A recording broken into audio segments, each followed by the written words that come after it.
Welcome back, everyone. Another episode of TFG Tuesdays. Our man is looking refreshed off the bye. You were everywhere last week, Toby, so I want to start off with Channel 7. You look right at home next to our man, Daisy. I thought you were superb. You're really enjoying that, and I can see you doing that post-football very easily.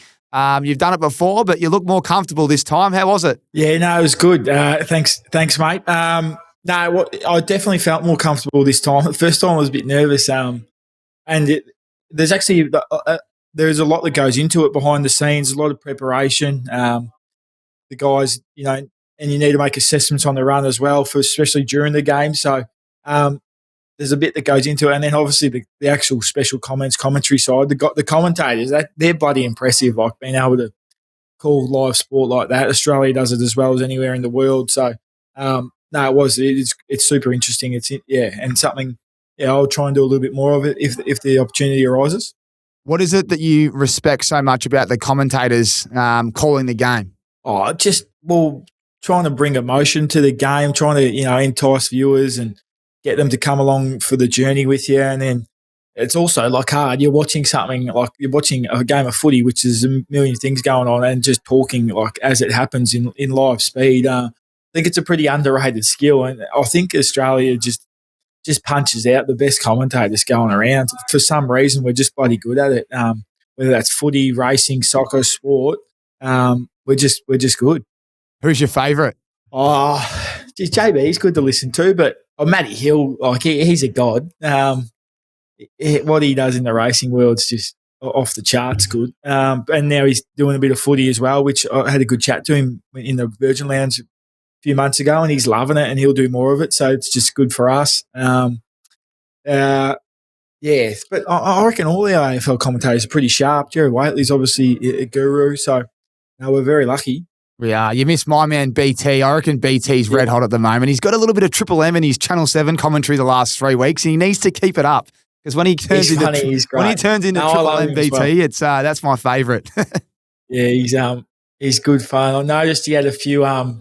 He came in the box actually because he was doing Triple M Friday night, and he came in. He was talking to the boys. I sort of just was, I don't know him that well. I was just listening to him. And he goes, he's talking. They'll go, "Geez, BT, you dropped Toyota a few times last night." He goes, "Yeah, well, someone's got to pay for that petrol, mate." The Tundra got a good run on the Thursday night game, if you noticed. I did notice, and they kept thinking that he knew that because the Toyota moments that you mentioned on this podcast at the start of the year, because apparently one of our friends are in one of them and you still haven't told me. He mentioned it a lot, and it looked like he was involved or something. But yeah, he is a big ambassador of Toyota, and he must be out of contract, I reckon. Tobes, he's looking for an. That's what they were saying. They couldn't believe what he was getting away with. Oh, that's brilliant. That's so good. What about our man Daisy? He's calling the game, doing the special comments very nicely, and all the players love him. Did you enjoy working alongside the great man? No, he's great, and he looks after me a lot as well. He helps me. He helped me a lot on the night, and sort of walks me into a few comments, and he's bloody good, Days, and something that he's put a lot of time and effort into since he finished footy as well, and he's flying at the moment. He's going great. Well said. That's what they reckon JB is good at. He's the the glue, and he just handballs a lot of easy little the handballs. He pretty much throws up alley-oops so the boys can slam dunk them. Just talk to him about bye week, mate. Saw you cooking pizzas, hanging out with the family. Looked like a nice little nice few days with Keefy there. How was it? Yeah. Went on down to Droa on the south coast with the Keefs. It was I've been there a few times. It's great, great part of the world. Super quiet, especially that time of year, midweek as well. That was awesome. Very, very low key. Yeah, lots of cooking, lots of had a few swims. Didn't get to have a surf actually, which I was a little bit flat about, and was going to go diving for lobsters as well, but the conditions didn't suit. So next time I'll be making sure I get that done. What kind of conditions do you need to suit for lobster diving? I wouldn't have thought the conditions changed too much underneath there, big fella. No, you want good visibility, mate, and you don't want big swell. And why is that? Is there a few sharks around? I'd be too nervous about the sharks. More water moving, you anchor up the boat, and depending where you got to dive, if it's underneath like a rock ledge or a reef, if it's calmer, it's just easier. Well, that's very, very obvious once you've put it that way. Now, mate, we're going to get into it. As everyone knows, it's been a big week of footy. But for anyone that is watching and someone that does need, some help with their AFL player stats, and they need it made easy, well, check out that Statmate app. It's you get all the player stats like disposals, goals, fantasy points, plus more. Obviously, Supercoach, the business end coming up, Tobes, and I want to get an update on where you're at. But Statmate, huge trade-in. Yeah, I just made today actually. Big trade. There you go. Well, before you tell me, make sure everyone that needs some help download that Statmate app because it's free and it's on the App Store now. You made a big trade. Is that because you're going to contend for a championship in Supercoach? Who'd you trade? Who was it with? I'm trying to contend, but it's sort of an all or nothing play. Luke Jackson's the best player in the game, and I've got him as a forward. And I traded him out for Noah Anderson to Ricker. I just thought Sean Darcy, I'm hoping that he just plays full-time ruck and Jackson just plays a bit of mid-ruck and forward and just comes off his peak, which he's fucking high at the moment. So it's just the Noah Anderson. I think Riccardi's fleeced you, mate. He's absolutely fleeced you. Yeah, Noah Anderson's good for a 120 a week, though. I was impressed with him playing against him last week as well. So that was in the back of my mind. I thought this guy's sharp. So I'm just it's a negative way to look at it, but I guess I'm praying that Jackson stops going as well as he is and Noah Anderson continues on his merry way. We'll have a little laugh about that because Jackson, in my opinion, is flying. And if he does what he did in the last quarter, that might be a silly trade. But both players are superstars. Now, a little update from our man, Jevy. Unfortunately, he has the runs, so he can't make it with us today. Jevy has sent in his questions on the deathbed, mate. So I thought I'd hope the great man's got gone to the doctors and sorted that out. But, yeah, as I said, he's got the runs and he's had to stay home today and he'll miss this one. Nothing worse than that one, but we keep moving. He asked a few questions. He's got 3 for you. You ready? Yep. Let's go. Did you see the Box Hill mark on your best mate's team at Baldwin, and have you seen a better mark than that one in your life? I did see it. Yeah, Charlie said it was incredible live as well. Like you saw the reactions of the players. That's when you know it's like off its head good. Like both teams were like just in awe. So it's obviously pretty special live and up close, but I still think Gary Moorcroft's is the best of all time. Out of that and Gary Moorcroft's, what is the best mark of all time? And yours would be Gary, you just said. Yeah, it's just stupidly good, and it ruined his career and he paid the price, but geez, it was good. That's a good one. We'll put it up. And if you're in YouTube, make sure you comment on this one, or if you're on social media when we clip this up. But Gary Moorcroft, or our man, that took that massive hanger for Box Hill on Baldwin. Do we know the player's name that is the step ladder? I feel like the great man who took the mark. I've got his details here, and I'll bring him up in a second because he deserves everything. We should be reading out his name, so I'll get that up in a second. It's a disgrace. I think it was on Sauce's son, maybe Ben Silvani. Was it? It is one of the best hangers I've ever seen at a local footy match, though. No, that's the best local mark I've ever seen. Yeah, easy. Daniel Wood. There you go. Big Danny Wood. What a name. I think it was for Blackburn, playing for Blackburn, but he maybe plays at Box Hill. Oh, yeah, that's correct. So I've had an absolute mare here. So just so everyone knows, his name's Danny Wood and he plays for Blackburn. Yeah, you're right. So Jevy is sick with the run. So Jevy, that's an absolute stitch up from you. Talk about, the commentators laying him up. He's just stitched me up there. You go. Mr. Wood from Blackburn. Well, we haven't seen a better mark besides Gary Moorcroft. So we're happy to put him at number 2. Yeah, put it 2, yeah. Let's see if anyone else disagrees. Let us know if we're missing out on someone. But that is one of the best hangs of all time.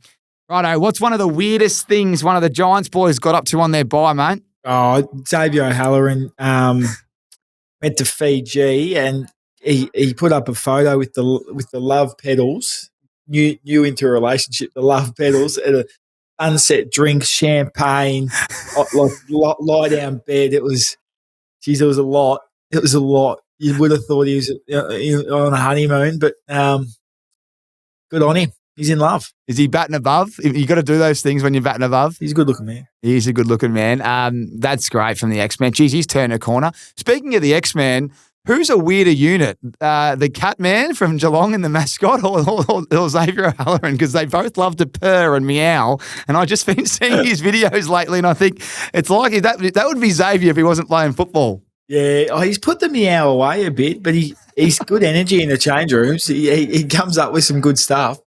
I'll tell you what, the Cat Man. Check out. Is that his name? The Cat Man, or whatever his name is. He is a serious operator. And some of the videos he puts on social media, have a look at them. Righto. Blind rank these performances for Jevy before we move on. You ready? He loves these blind rankings. Yep. We're going to go 1 to 6, starting off with Mitch Georgiades, 5 goals. 4.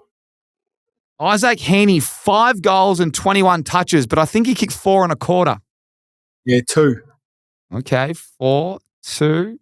We're going to go to Joel Frazier, 4 goals, 23 touches, but 3 1/4. 5. Well, that's easy stiff.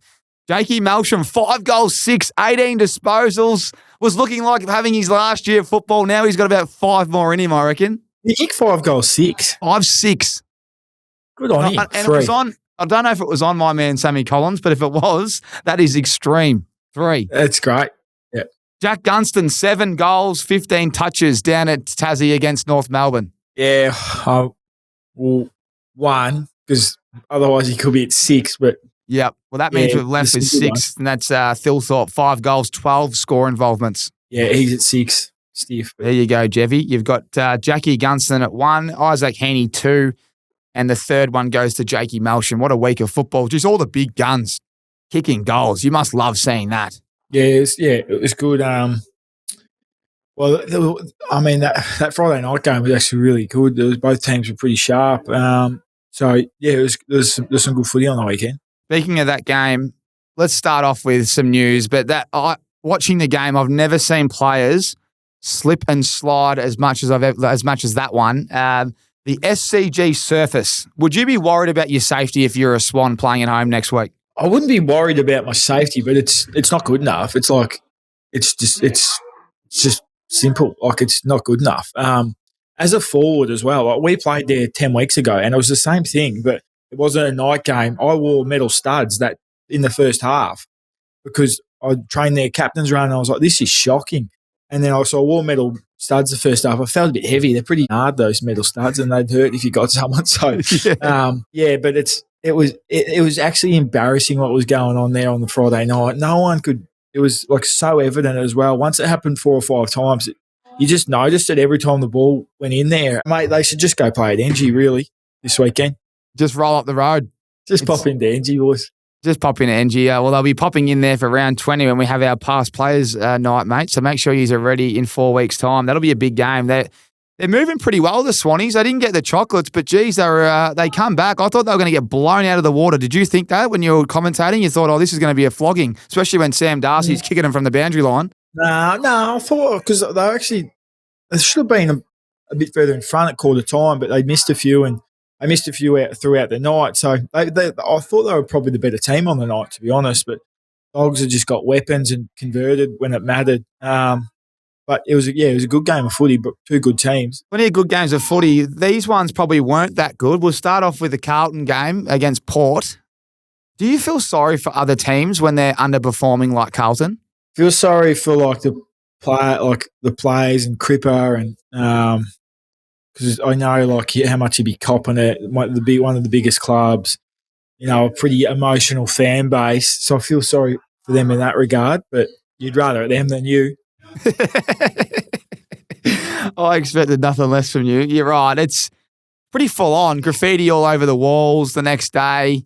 I want to ask you because you're a leader. You're a skipper of a football club, and later in life you'll be a leader of business and all the rest of it. All the fans, they go straight to the coach. It's always the coach, right? So they want to sack Voss. What's your thoughts on crisis? Right? They're having a terrible year. Do you think everyone's a bit harsh on head coaches as the first one? Yes and no. That's why it's such a big job and such a, in my opinion, they should get paid more. And so it's the most stressful job in Australia, just about coaching a big AFL team. So yes and no, because you take that responsibility when you take the job, but at the same time, I don't know if you saw Haines's comments, which we know Haney really well, and he wouldn't really say much if he didn't mean it, or he's not too outspoken, but he sounded. I just saw it written on something on Instagram that he said if we're not executing the system, if the players aren't executing the system, then we'll play guys in the twos who are. So there must be a bit there on the players, and if he's saying that, then that's pretty strong from Hayner, and he sees the game pretty well, and he must know what he's talking about. He must know what he means when he says that. So, the players need it. It's players and coach to an extent, but as a coach, a lot falls on you, and hence why you cop the backlash you do. Yeah, really well said. And that is interesting from a man of very few words, but very powerful words when he does speak. And I saw a little bit of the footy furnace last night, actually, and they broke down the Carlton's herd he did with Jimmy Bartel. And it was actually a great point. If your players aren't fit, like if they're sick or they're not 100%, you should just give them a week off. Like you can clearly tell there's certain players out there that can't perform at the highest level, and they're better off having a week off and getting a little bit of a spell. They also mentioned TDK, who's probably going to leave. Well, why not play the players that'll be there next year and play him up forward? What are your thoughts on those two comments? Oh, well, they don't know if he's going to leave yet, but, I mean, the longer it goes on, the less likely he's going to stay. So, I mean, they want to win games, though. They're still trying to make the finals. Might be hard for them now, but they want to win games of footy. So they've got to account for that. But, yeah, what was the first one you had? Players playing injured, or sick. They're 60, 70%, whether they're their best players or, their 15th best player, they still play them. If it's your top 5 players, you do it. But after that, you start to question, I reckon. Even if, say, like Charlie's on one leg. Yeah, well, I think you're still playing. He takes the best defender. He's capable of kicking 3 or 4 even. He might need to play a different role, like play a bit deeper. And, he's more of an athletic forward that gets up and down. So it makes it hard. But when you're sick, though, you're not much use. So if you're really sick, then you're obviously better off not playing. But if you're capable and you're one of their best players, I think you need them. What are the solutions for Carlton, you think? I think they're a little bit stiff. That they probably relied on that pick 2 that was going to be their sort of transition mid. Walsh is probably, he's been a bit sore, I think, and been injured, a bit off his best. Yeah, so that's another. Their 2 best transition mids, and then their other mids are all big bulls. So they would have helped complement them. And then Nick Newman, who had a really good year last year, has missed the whole year. And then Charlie's probably a little bit underdone, and Harry's had a few things in and out. So it can change pretty quick if you get everything up and going and your best players playing. So there's a bit to look at there, but I'm sure they're all over it and they know exactly what they want. Really well said, mate. One more from the footy news. Big Tommy Lynch has had a big dummy spit. You've had a few of them in your time. I want to ask you about that. And also, what is the biggest dummy spit you can think of outside of them? Yeah, he whacked him, didn't he? He would have felt bad after that. Oh, that's a brain fade and a half, isn't it? Yeah, you 10 seconds later, you're like, oh, why did I do that? What goes through your head there? You've been there. What would have went through his head? It's not great because you just that's all you can think about for the rest of the game. You're going to miss the next 2, 3, 4 games. Your adrenaline's pumping, so you forget about it while the game's on a little bit. But once it's quarter time or in between goals or someone reminds you're like, why did I do that? And then you finish the game and you just want to get home and just not talk to anyone. And he's probably got 1,000 Instagram comments calling him all sorts of names. So it's not ideal. It's not ideal at all. Biggest dummy spit outside of that one you can think of? Yeah, when I was playing my brother in FIFA when I was about 10 years old, kicked the 94th minute winner, getting into him, pushing him. Always get pretty serious. He picks up the TV remote. I was standing in front of the TV dancing, pegs it at me as hard as he can, straight into the TV, brand new. I don't know, mum's put half her wage into that TV for the week and just bang, never turned on again. Oh, that is amazing. We've all seen a few dummy spits. I've had one with Kepler Bradley, believe it or not. I played him double or nothing. I did double or nothing 3 times, Tobes, and it was getting out of hand and I ended up beating him. And he said, one more, you weak bastard. Then I beat him and ended up going home with $100 and he smashed the controller and cut his hand open. I'll never forget it, driving home with a smile on my face. Oh, let's keep moving, brother. Let's keep moving. That's plenty of football. And big shout out to Jevy once again with the runs at home. Rest up, son. We'll have you back next week. Righto, mate. Let's move into one of our favourite segments. It's time to have a coffee with someone around the world, all brought to you by our friends Inglewood Coffee Roasters. They are having their end of financial year sale on at the moment. It's Australia's #1 coffee. As we said, 50% off all 1 kilo coffee, chocolate, chai and tea, and 20% off all brewing equipment on the Inglewood Coffee Roasters website.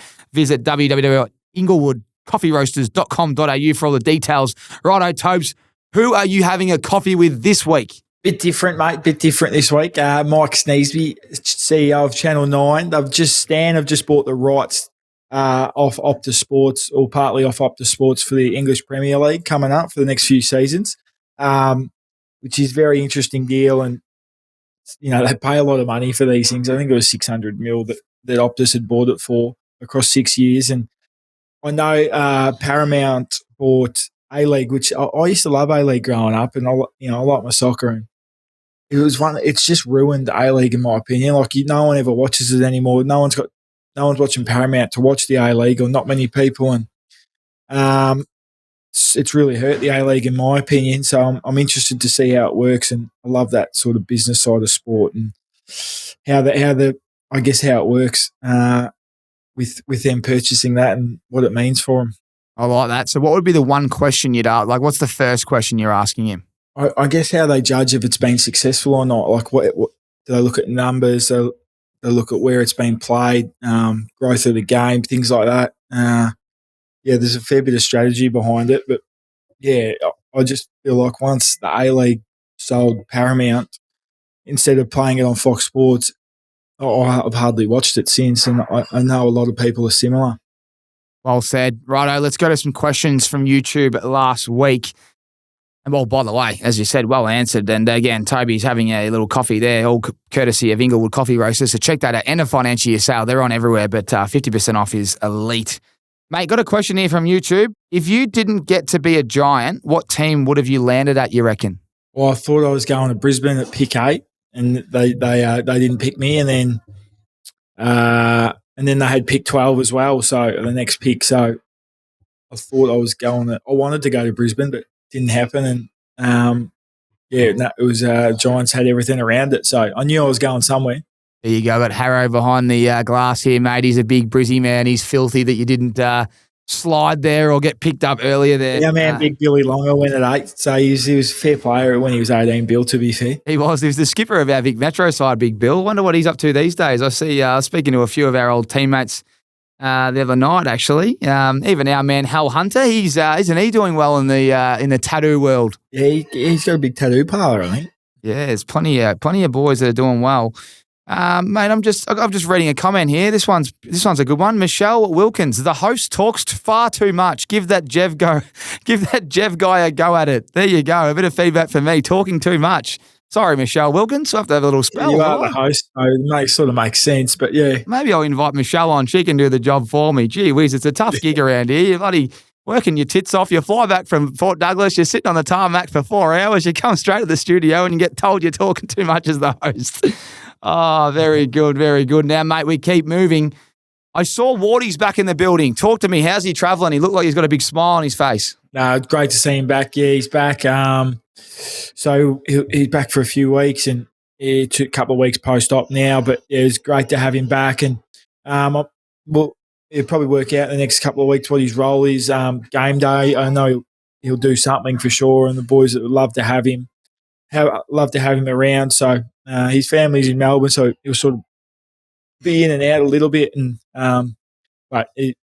just get his knee up and going over the next few weeks, and then work it out from there. It's good to see him back. I'm surprised. Not surprised, but sometimes you can spend more time in Melbourne, but he's obviously keen to get straight back into the rehab, which is good. Well, mate, West Coast Eagles in Perth this week. You don't get over there much. Do you find the WA boys, they get a little bit excited for this one? Yeah, they circle it. They circle it early in the year. Fair enough as well. They don't really get home much at all, and it's a fair way to get home. So, no, those boys, they'll certainly stay a couple of extra days and say hello to family after the game. But, yeah, it's a big event for them. It is a big event, and it's a big event for you as skipper. I find a lot of teams off the bye, they start very sluggish. What's your message to the boys for the first quarter, especially because I know it's another game, Stick to the process. But there's some stats out there that are wild. Teams off the bye, they start very poor. Yeah, well, we've been all right the last few years on it though. So I think it's just more starts like today, and then your main training and making sure that's pretty sharp. And you might have a little bit of touch and might be off for a couple of minutes to get going, but shouldn't really be. You missed a week of footy, and then you're probably blowing a little bit extra your first 5 minutes, but then you're much better off for the week off after that. So no, it's we'll be right. Looking forward to it. When I say West Coast Eagles, who's the first person that comes to mind? Oh, Cars. I was going to say, Cuzzy would be your favourite. Is he your favourite player of West Coast of all time? Oh, he'd have to be, yeah. Yeah, growing up, he was prime time. Did you used to, like, I know you're an Essendon man growing up, but was it like Herd and then Cuz? Yeah, I always loved West Coast teams like Coxie, Cuz, Judd, Cousins, Kerr. And Kerr. That was that's as dynamic as you get. I saw I think the 100K boys, they put up a little video the other day of just prime West Coast Eagles, and it's very good to watch. You forget how good these blokes were back in the day.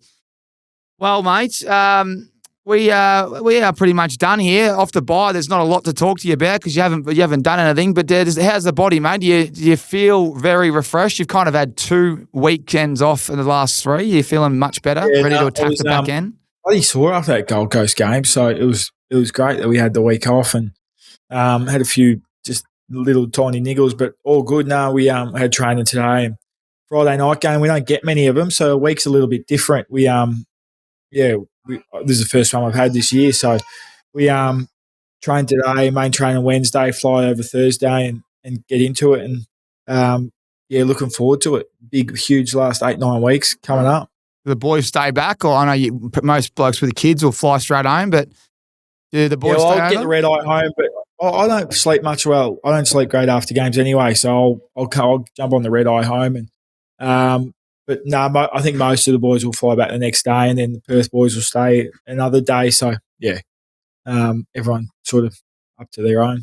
Red eyes are nasty. That's a nasty flight home, mate. I don't know how you do that. I would have thought the next morning, but if you're not sleeping at all, then you might as well get home. I've never done the red eye, but I remember Brandon Ellis when I used to catch up with you boys all the time when you visited Perth, when we'd play you when I was at Freo, and the red eye just sounds horrific, even for the next few days. Doesn't it rattle you the next few days? Yeah, but if you just get 2 or 3 hours sleep, and then Saturday night you just go to bed early and sleep, an extra hour, you're fine, I reckon. It is. You feel a bit shit Saturday, you feel a bit hungover or something like that. But I'm not going to sleep great Friday anyway, and I'd rather get home at 6 a.m. than 4 p.m. Yeah, well said. Last one, the ladder. I don't know if you've been looking at it, but mate, you're now 9th on the ladder. Do you get a bit not concerned? But this league is. It's crazy. The one thing that's a concern for the Giants is your percentage. And I don't remember being at a football club ever talking about percentage in my 9-year career. That was very average. But I'm just thinking with you, you'd have to start thinking about it because it's worth 4 points. Between 3rd and yourself is 1 game and you're sitting 9th. It's pretty crazy, these games. So when you play a West Coast, are you looking to really put the foot down and finish all teams off with a percentage, or just every week as it comes? It's not something that gets talked about. We play all those teams around us in the next 9 weeks. Like we play Swans, Bulldogs, Geelong, Gold Coast. So if you win them, you're in pretty much. So huge games coming up, and that's what we just got to keep winning. Keep it simple. I like it. Well, mates, I appreciate your time. It's been good. Great to see you. Great to see our mate Jake Stein earlier in the camera there. Was he staying at yours last night? There was no carpet. There was no carpet cleaners like Wombat. It was all good in the hood. He's good. We had the sauna last night, chilled out, and then he had a few things on today, and he just shot off to the airport then. He's a good man, Steiny. We miss him a lot. It's good that it's good to see him. Well, mate, all the best this week. Big week on the track, Friday night, prime time. Light it up, and we'll see you next week for another episode. And a big shout out to our man Jevy. Hopefully he's doing well, and we see him back in the studio. And a huge shout out to our friends there, Inglewood, and powered by PointsBet, of course. Mate, that's all I got for you. Thank you so much, and to everyone that tunes in, appreciate your support, your comments. Keep getting around us, and we'll get around you guys, and we'll see you same time next week. Cheers. Easy, mate. I'll speak to you shortly.